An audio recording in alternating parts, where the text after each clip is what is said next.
Indépendance totale. 7h, 10h sur Radio Courtoisie, ligne droite, Baudouin-Wisselman. Et nous sommes maintenant avec Lisa Kamen-Hirsig. Bonjour. Bonjour Baudouin. Vous êtes professeur et auteur de La Grande Garderie aux éditions Albin Michel. Alors, quand vous avez repris le travail lundi, quelques jours après l'assassinat terroriste de Dominique Bernard à Arras, quel était le sentiment au sein donc du corps professoral, de vos collègues ? Est-ce qu'il y a une prise de conscience qui commence à se dessiner au sein de votre corporation ? Oui, alors par la force des choses, notamment parce nous recevons des communications du ministère très régulières pour nous indiquer de quelle manière on doit organiser les entrées et les sorties des élèves, de quelle manière on a le droit d'accueillir des intervenants extérieurs, etc. Mais aussi de quelle manière on doit marquer une minute de silence, commémorer les morts, organiser les temps de partage, comment ils appellent ça, les partages d'émotions avec les autres enseignants et avec les élèves, etc. Donc effectivement, on ne peut pas passer à côté de tout cela. Je trouve que c'est très, encore une fois, même nos émotions nous sont dictées par le gouvernement. Nous sommes nombreux chez les enseignants, y compris moi je travaille dans le privé, dans un établissement sous contrat, mais je fréquente beaucoup les blogs et les groupes sur les réseaux sociaux, les groupes d'enseignants, y compris les enseignants publics, et nous sommes nombreux à déplorer le fait qu'on nous dicte des émotions obligatoires et qu'on les dicte aux élèves également. Alors, vous parliez des réseaux sociaux. Peut-être avez-vous vu ces vidéos où des élèves se félicitaient. Alors, évidemment, il y a cette excitation d'aller en cours qu'à partir de 10h en raison de ces hommages à Dominique Bernard.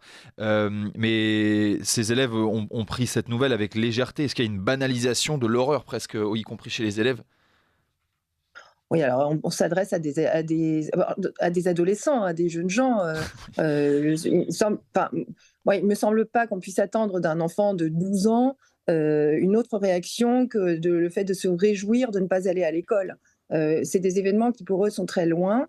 De nombreux parents tiennent à distance les événements de ces enfants par souci de ne pas leur faire peur, hein, parce que si on va à l'école la boule au ventre parce qu'on a peur des attentats, on a peur que son enseignant soit décapité, soit poignardé dans la cour, on ne peut plus étudier sereinement non plus. Donc à juste titre, il y a quand même un certain nombre de parents qui ne montrent pas les images à la télévision à leurs enfants. Donc ces enfants sont parfois tenus à distance des événements. Je pense que chaque parent fait ce qu'il veut sur ce plan-là.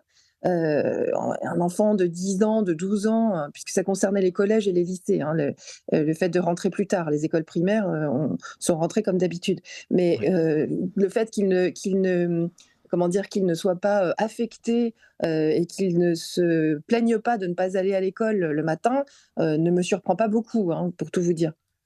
Oui, vous disiez que jusqu'à l'émotion, le gouvernement a un peu dicté jusqu'aux émotions à ressentir dans ses communications. Oui. Quelle était leur teneur ?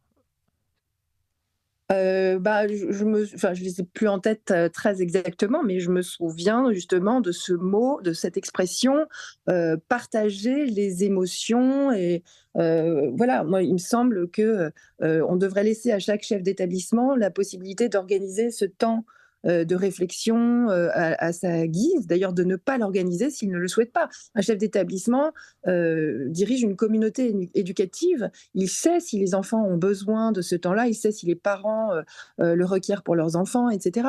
Il me semble qu'organiser d'office pour tous les collèges, tous les lycées, des heures de partage d'émotions collectifs, puis une minute de silence à 14 heures précises, etc., en plein milieu parfois d'une activité qui est, je ne sais pas, il peut être le sport, par exemple. C'est un petit peu, c'est une fois de plus se prendre collectivement pour Jupiter, hein. Oui, et est-ce que alors on a vu en réaction à cela des images de lycées, notamment en Rhône-Alpes, où des tourniquets de sécurité étaient installés à l'entrée des lycées, et c'est un dispositif qui pourrait être élargi au plus d'établissements possible. Est-ce que c'est pas le cache-sexe d'une école en état de siège ? C'est-à-dire que l'école est aujourd'hui comment dire, le siège justement de tous les reproches, de toutes les attentes et de tous les règlements de compte. Aujourd'hui, on vit dans un pays dans lequel l'État est incapable d'assurer la sécurité des citoyens, pas seulement à l'école, tout en prélevant des impôts énormes. C'est-à-dire qu'on paye beaucoup, beaucoup pour finalement ne pas être protégé. Il me semble que la première, comment dire, la première mission de l'État, les premières missions de l'État sont l'ordre public, la sécurité publique et la tranquillité publique. C'est pas moi qui le dis, ce sont les manuels de droit constitutionnel.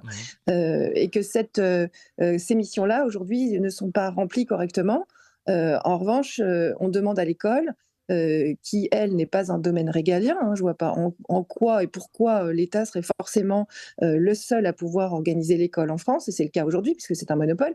On demande à l'école de régler tous les problèmes. Alors, c'est très bien de mettre des tourniquets dans les lycées dont on considère qu'ils sont des lieux dangereux, si c'est le cas. Mais ça ne va pas régler le problème de l'insécurité en France, on est d'accord? Ouais. Ouais, merci Lisa Kamenirsig pour ces éclairages. Vous êtes enseignante et auteure de La Grande Garderie aux éditions Albin Michel et on vous retrouve dès mercredi prochain. Merci à vous.